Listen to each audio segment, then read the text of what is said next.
Hello, I'm Hal Lublin. And I'm Mark Gagliardi. Since the dawn of humanity, one issue has gone unsettled. With the fate of the world in the balance, we're here to settle, once and for all, best rock instrument. That's right. Don't worry, everyone. We got this. Podcasts should have a theme song. Podcasts should not have a theme song. Yes, they should. No, they shouldn't. They sound good. Yeah, but people are just going to skip past it. You know what? You're right. We got this. It's a chisel. This episode is closed, but there are many more to discuss. Oh, we made it so quick. It's so easy. I know. Yeah. Yeah. Because only with a chisel can you turn rock into a statue. What about a rock hammer? Andy Dufresne was able to use one to escape Shawshank. That's true. That's true. What about all those utensils that Fred Flintstone uses in The Quarry before they pull on that dinosaur's tail and it whistles and we all get to go home from work? He doesn't use tools. They use the heads of the dinosaurs to drill out rock. By tools, I mean the other dinosaurs. But you know what, Hal? It's a living. It's a living. Here's the thing about the Flintstones. It's just blatant animal torture. Hey, Hey, do you think pterodactyls want to sit there and be the needle on your record player? Or do you think they want to roam free and eat and live and breed? No, they are going to play music in my 1960s 1960 million BC living room. That's what a pterodactyl is for. Do you know how much food a woolly mammoth would require just to keep itself alive, let alone to have the energy to suck in water and be your dish cleaning hose? Yeah, but you know what? Monsters. If it suddenly decides it doesn't want to be my dish cleaning hose, you know what it's going to become? The ribs I eat at the drive-thru. Oh, that's right. They all see. Oh my goodness. Oof. Oh, I can't. I'm gonna cry, Mark. Oh no, Hal, I don't want you to cry. I don't want you to cry. You know what the other best rock instrument is? What? Those gem tumblers. Right? They make them real smooth and polishy. They do make them smooth and polishy. So our choices are gem tumbler, rock hammer, and chisel. One made Michelangelo's David. One got Andy Dufresne out of jail. And one makes jade smooth for Ojai crystal shops. Well, it sounds like our first ever three-way tie. Wow. You know what? Since we already closed this topic, why don't we add an additional topic to this episode? Okay, sure. How about best rock music instrument? Oh, okay. Why don't we do that? Wait, when did we become those people? When somebody's like, can I have a cookie? I don't know. Can you? Yeah. May I have a cookie? Can you? Is that how you say it? I'm a pedant. Me. Oh, this show has been pedantic since day one. That's right. Yeah. It's part of our house banner. Exactly. Did you ever see that meme? This meme made me laugh very hard. This guy on a plane says, can I have a can of Coke? And the flight attendant goes, can I have a May of Coke? And it's the dumbest meme, but it made me laugh so hard. Anyway. That is good. Let's talk about rock music. I think in starting this episode, I think the first thing we need to figure out is, by the way, thank you this was on the subreddit, YDub38 threw this one out at us. So thank you, YDub. I think we need to determine what our finalists are, because a lot of instruments have been used in rock music, from the giant marching band bass drum of Gogol Bordello and OK Go to a slide trombone, but that's not what we're talking about, right? Yeah. Is it the 500 guitars of Mumford & Sons? I love that horror movie. Yeah, look, I think I would say the finalists are drums, guitar, bass, and keyboards. As much as I enjoy like a nice jazz flute in there, I like that there's room for. The cool thing about rock music is it's so wide ranging that almost any instrument can find its way in. Yeah. There are a lot of great horn sections. Obviously, Chicago is like the king of fusing horns with rock. If I go to a rock show and I see a horn section on the stage, I'm so happy. So happy. Yeah. You know whose horn section blew me away? Well, Jessica Childress, when she played downtown LA, her horn section was incredible. But Nathaniel Rateliff in the Night Sweats. That's the one that I don't even know if you'd call that rock and roll. It might be more Blues Brothers style rhythm and blues. They even did a homage video, but their horn section is just fantastic. Yeah. What do you think is the best aside? So we're going to get back to this particular quartet and we're going to pick one out of this, but as an appetizer or amuse-bouche, what do you think is the best of the not these musical instruments that you can find in rock and roll music? Talkbox. Like, like Peter Frampton's vocoder? Yeah. It's also used in Living on a Prayer. Oh, yeah. Would that be a separate instrument, or would you consider that an attachment for the guitar? Yeah, it's a guitar attachment. It's a guitar attachment. Yeah. Jeez, what would be the best? Oh, that's tough. Right? Oh my gosh. I think it's got to be something that's also in an orchestra, like a string section or a horn section, or maybe a tambourine. Tambourine will take you from a verse into a chorus, and everybody knows it's the chorus now because the tambourine started. As a big Monkees fan, I love tambourines in rock music. Yeah. Boom down, boom down, yeah. I do like tambourine. Such a great. I don't know if did you hear the tambourine I was doing? Yeah, I heard it. You were doing a space tambourine and it was like I could hear it. Okay, I was going to do it again, but I didn't know if. Here, do it one more time. Yeah, it's really good. Oh man, it's like I see it. Yeah, it's like this is an audio medium, Hal. And I'm filling it up. Your cup is full, listeners. You're welcome. So, of these main, let's jump into the mains. I mean, yeah, the guitar, drums, bass, and keys. Those are our choices. Yes. Where do you want to start? You want to talk about each instrument individually? Let's do that. Yeah. Do you want to talk about the bass? Because it's not going to be the bass. And it's so important and a great bass line. Like, you don't even realize how good bass lines are until you hear them isolated. Yeah. And great bass players are just a wonder to hear them do their thing. John Paul Jones is incredible. John Deacon from Queen was always one of my favorites. Is a great bass player. Flea obviously is great. Paul McCartney is an underrated bass player. Yeah. Like, the work that he was doing to make it, I think he really kind of helped to, at least in rock, although there are a ton of funk people who are just incredible. Bootsy Collins on the bass. Come on. I mean, yeah. Joe Dart is an incredible bass player. If you've never heard Joe Dart play, go look him up on YouTube. He's unreal. But in rock, I think Paul McCartney really helped because he was a guitar player who jumped on the bass because nobody else wanted to learn it. Yeah. And so he brought because it's in fourth place of these. Right. But he brought a guitar player sensibility to it. So I think he's maybe a little underrated or underappreciated for his musicianship because his songwriting is so prodigious. Yeah. By the way, did you see there's a Beatles reunion about to happen? Yes, for Dolly. That's right. Dolly got the remaining Beatles back together for her new Rockstar album. I'm so fired up for this album. I'm surprised the other two didn't go, we'll come back from the dead, Dolly, for you. Dolly, this is for Dolly. Right. Yeah. Sorry, Harry Houdini, I've got to cut our card game short. I assume that they're playing. I think I'm going back after I was there. I thought I was going to be the one that lived the longest, and then I was gone, but I'm coming back, and it's absolutely crackers, but I'm so happy to be there for Dolly. I think a cool thing about the bass, though, I think that it doesn't even have to be a great bass line for it to really enrich the sound. Like, listen to a track that's just a guitar and drums, and then even just a simple playing on the one note of the chord, just like that. You get that's what gives you that belly full. You know what I mean? That belly full of sound. Look, listen to Running with the Devil by Van Halen. It is a one note bass line, but it is the heartbeat of that song. Mm-hmm. That boom, boom, boom, boom, boom, boom, but everything else plays over it. So he's almost providing the beat so that Alex can go crazy on the drums and Eddie can go crazy on guitar. So he's just like creating this backbone.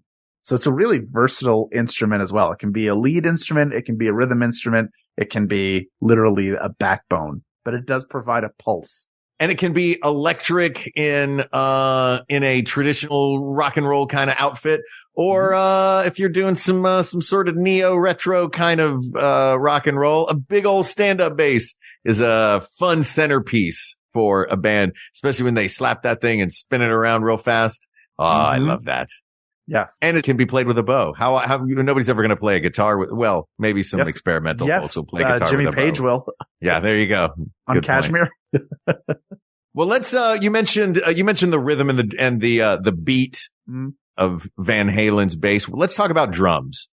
Let's jump over to drums now. I love the drums. It's the heartbeat. As we talked before in our Beatles episode, Ringo was the heart of the band, not only because he was the funny glue that they all loved and that held them together, but also because he was the literal heartbeat of each of the songs. I think that of all the things that can have a drastic impact on a song's success or failure, I would argue that the drums have the most impact in that regard. Yeah, a too vanilla drum line doesn't sound good. If it's too much, it detracts from the song.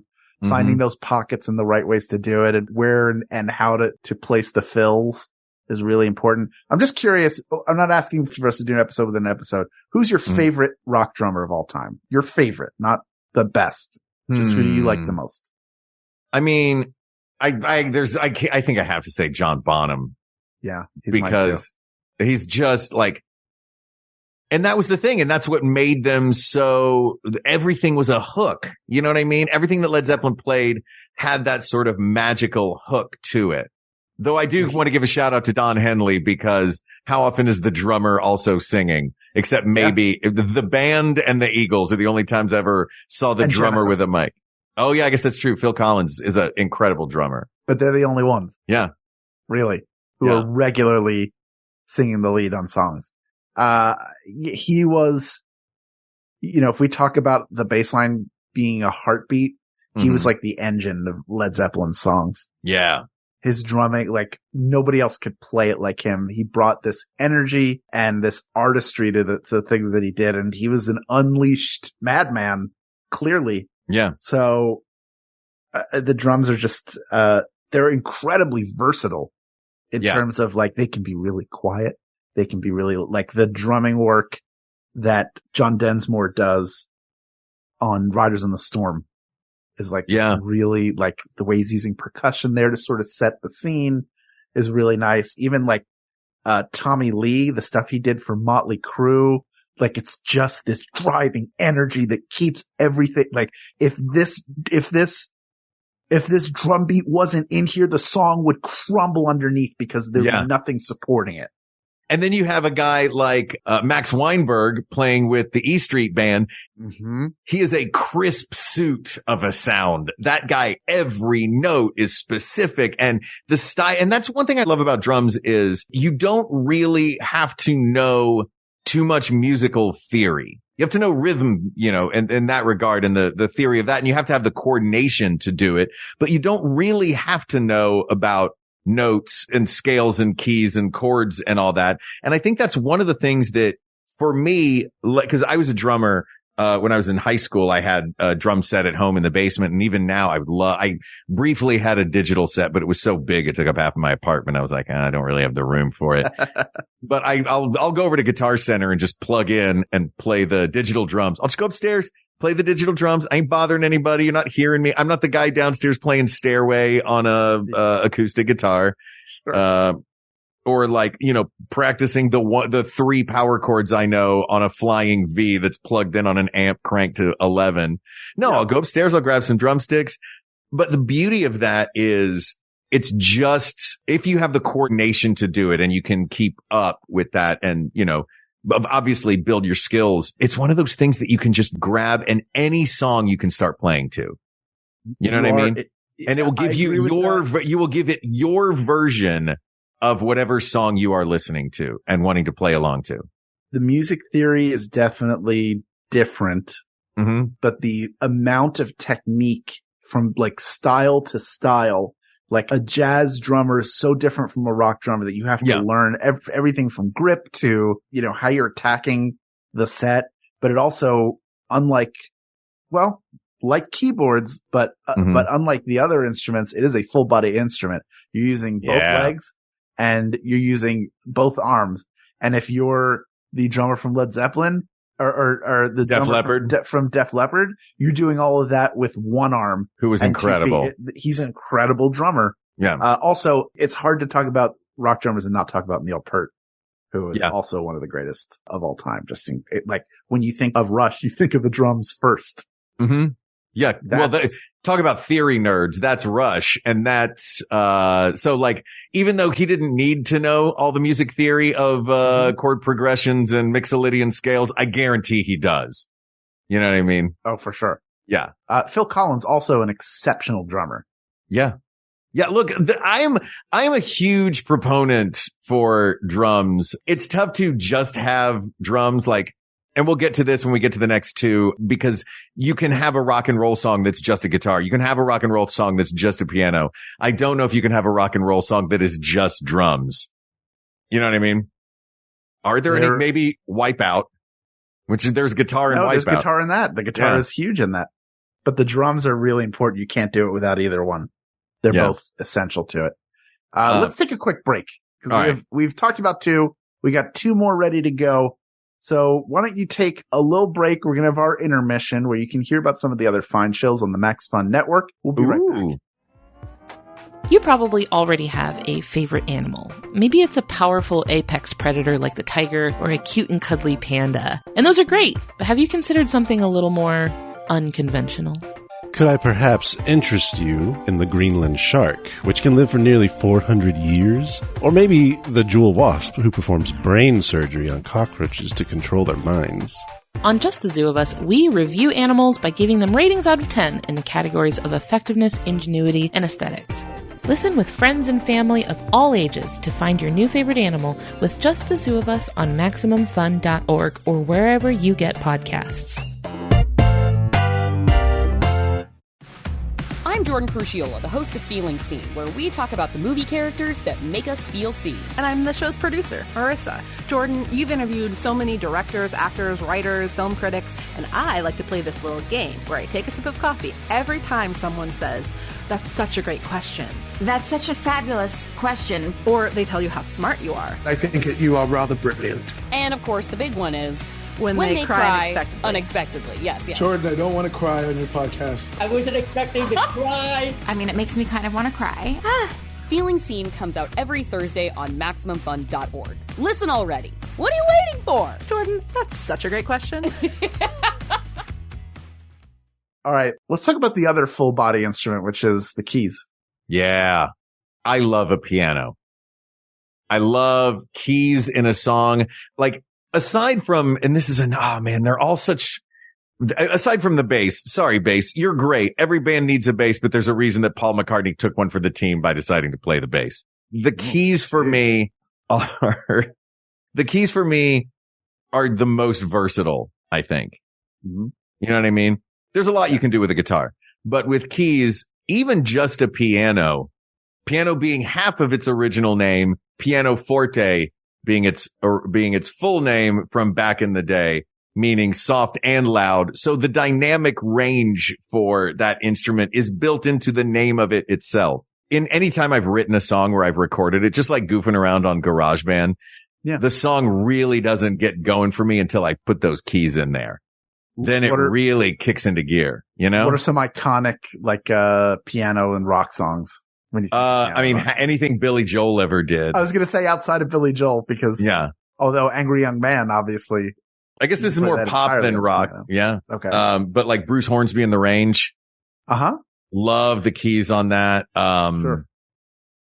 Dr. Teeth and the Electric Mayhem, though that was an organ and not a keyboard. I mean, heck, the Doors didn't even have a bass player.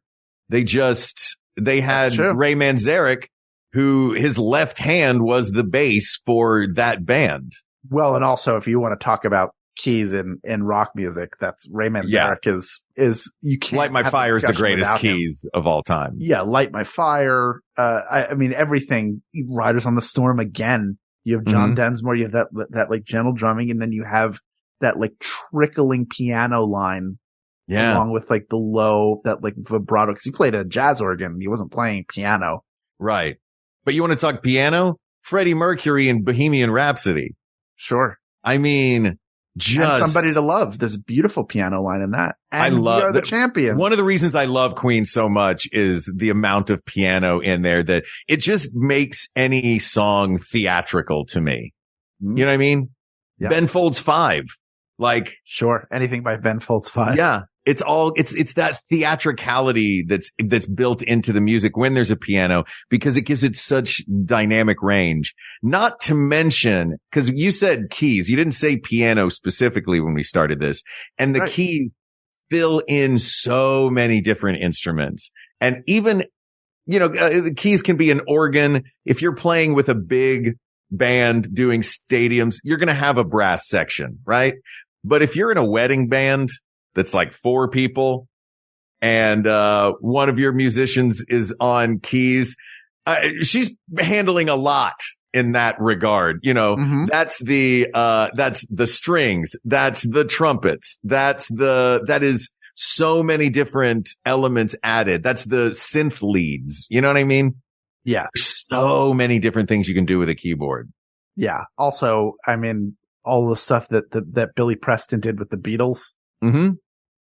Filled out their sound and gave it soul. And if you want to talk about piano in a rock song, Let It Be might be one of the most famous versions. But even again, I keep going back to Van Halen because it's such a classic rock band, but the synth at the beginning of Jump. Yeah. Which is one of the first things that every kid learns how to play on the piano. Right. And it's also the thing you know that way better than, I mean, I probably have Eddie Van Halen's solo from that memorized in my head. Like I'm sitting here hearing it, but it all leads into the keyboard going back to the you even get a keyboard solo in that. Yeah. So keys are super important. It's super important. And I guess I don't think of keys off the bat when I think of a rock band. I think of I think lead guitar, rhythm guitar, bass, and drums. Yes. You know what I mean? Because that's what the Beatles had. Yeah. And that goes back to like so many bands emulated them. And, there were other bands that were around then that were also that before the Beatles, weren't there? There were just 2 guitars, a bass, and a drummer. Well, yeah. I mean, the Beach Boys were a lot of bass guitars and drummers. They also had keyboards and animals and stuff. Once you get into Pet Sounds. Oh, yeah. You have Brian Wilson. Speaking of animals, how did we not mention Animal as one of the greatest drummers of all time? He is I can't believe you asked me who my favorite, I'm changing. It's not John Bonham. It's Animal is my favorite drummer. Well, he is John Bonham. He's the Muppet version of John Bonham. So he's based on. That's fair. I know he's based on Keith Moon, who was another great drummer. Yes, he's based on Keith Moon. That's my yeah. And you I guess I'm looking at the 2 instruments that we have left because a lot of this to me too comes to this specifically said best rock instrument. So we're looking at rock and roll and not necessarily pop music. But I think if it was pop music, I think it would be no question the keyboard. Yeah. But we're talking about rock and roll. So my certain proclivities toward, I would much rather stand around a piano with a dozen people than stand around a guitar with a dozen people, singing. You know what I mean? Yeah. I think I think rock music kind of begins and ends with the electric guitar. Yeah. And that's why we saved that one for last. So let's talk about, it's rock. It's the guitar, right? Let's talk about, I'm not saying it's the winner, but I'm saying we need to talk about the guitar. I mean, it's the instrument that talks, right? Whether you're using a talk box like Peter Frampton did really famously. Or if you're just Jimi Hendrix and you can make everything the guitar does. Yeah. He made it sing. There's a reason that he brought really heavy blues to it, as did Eric Clapton. Yeah. Who's another great guitar player, like all the great guitar players. The interesting innovations is like, how can I make this make a different sound? I'm going to use a bow on it. I'm going to use a power drill. Yeah. I'm going to set it on fire.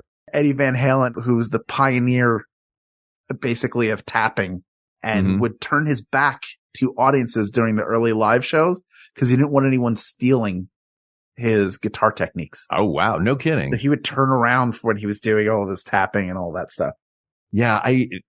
It's tough. Like you have 2 guitars behind you in this Zoom video right now. I have a Les Paul over one shoulder and a acoustic over the other. Like I said, if it was pop music we were talking about, then I would say the victor of that is the piano. But rock and roll wise, like there's the Hard Rock Cafe's giant logo in the sky is a 30-foot guitar. Yes. You know what I mean? Yeah. This is a short episode. It is a short episode. Sometimes the answer is the obvious one. You know, we could sit here and try to come up with a different answer. Yeah. But the truth is, it's the electric guitar. You knew it when you submitted it. Yeah. Y-dubs. You knew. Yeah, Y-dubs. But if you submitted this just to get your choice confirmed and your choice was the electric guitar or any version of guitar, I still enjoy the song more than words. And Wholehearted. You know, we don't talk enough about Wholehearted. I will not stand. No, I'm talking about Extreme specifically. Oh, we're not getting into acoustics. We're getting just into Extreme. I don't even know Wholehearted. Wholehearted is, I think there's like a 12-string in that. Dude, 12-string guitars are for nuns, but they also sound amazing in rock music.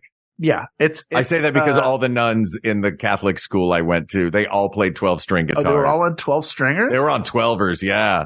And they were like, cool. Yeah. All right, everybody, kneel and pray.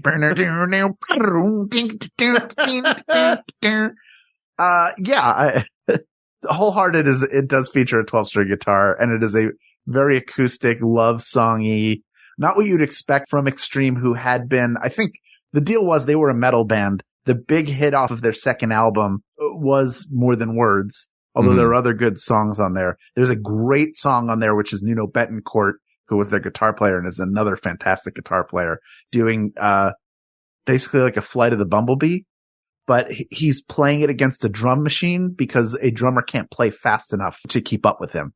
And it's him like blazing through. I'll find it and share it with you. I would love that. Everybody else can go find it themselves. But I think the success of More Than Words maybe moved them towards that poppier sound. And so Wholehearted is a very saccharine, like they filmed it in I think Logan Square in Boston, and they're there hanging out because they're a Boston band. And dude, there's nothing like I love it. I like it. I love being able to play guitar too, and like sitting around on the beach playing rock music. Like, yes, there are we can talk about the great guitarists of all time, but there are a bajillion guitarists who are just making themselves and their friends have a good time on a beach, in a basement, in the living room, out by the pool, on the top of Old Smoky, wherever you are. All covered in cheese? All covered in cheese. That was on top of spaghetti. Oh. Wow. Ridiculous. Sad. I lost my poor meatball when somebody sneezed. Yeah. Where's Eddie Van Halen's rock version of that song? Yeah. Or Extreme's sad version of that song? It's not Wholehearted is upbeat. I'll play it for you after this. I'll play both of them so you can hear sort of where they were and where they went to. Anyway, people of the world, when you're looking for the best rock instrument, they're all great. You should appreciate all of their places. And the beauty of from rock song to rock song, you may notice one more than the other, because you really having them all work together is the best. But it's got to be the electric guitar. There really is no rock and roll without the electric guitar. That is what drove that sound forward, because it came out of rhythm and blues, and that electric guitar was a huge part of that sound. That's why it's so important to the development of rock over time, and why people have the biggest debate over who the greatest rock guitarist of all time is. Yeah. It's because the guitar is the best rock instrument. Asked and answered. Wow. Yeah. That didn't take long, Hal, which means, you know what that means?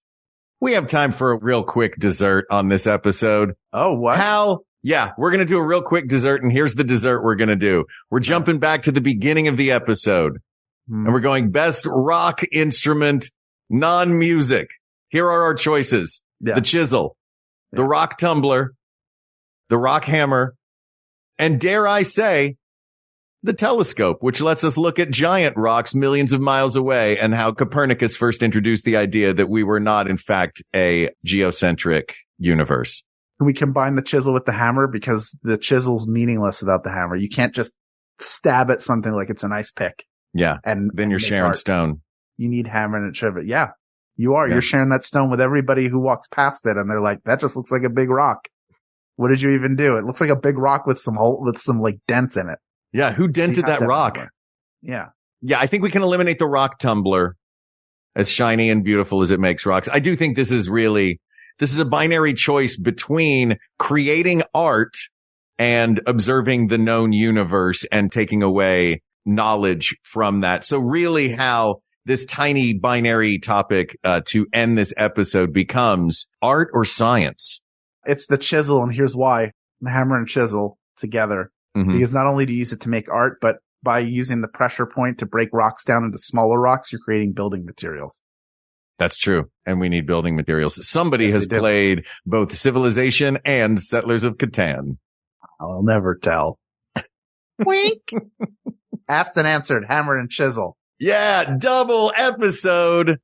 Look, these topics are closed, but there are many more topics to discuss. So please reach out to us on Twitter at WeGotThisTweets, or you can email us at WeGotThisPodcast@gmail.com. But what I want you to do most of all is go to Facebook.com/groups/WeGotThisPodcast. Please join. Please answer the questions so I know you're not a robot. And we're happy to have you as part of our community and grateful to have you as well. We're also grateful to producer Ken Plume. You can support him at patreon.com/Ken Plume, researcher Kate McManus, graphic designer Uri Kelman, and QA engineer Jen Alba. And thanks, of course, to our musicians, Jonathan Dinerstein and Mike Furman, for our score and theme song, respectively. And thanks to you, the people of the world. On drums, Ken Plume. On bass, Hal Lublin. On rhythm guitar, Mark Gagliardi. And on lead guitar, you, the people of the world, driving our rock band, making the music that we come back to create with you every week. And for that, we say thank you, thank you, thank you. For Hal Lublin, I'm Mark Gagliardi. For Mark Gagliardi, I'm Hal Lublin. Don't worry, everybody. We got this. We got this. MaximumFun.org. Comedy and culture. Artist owned. Audience supported.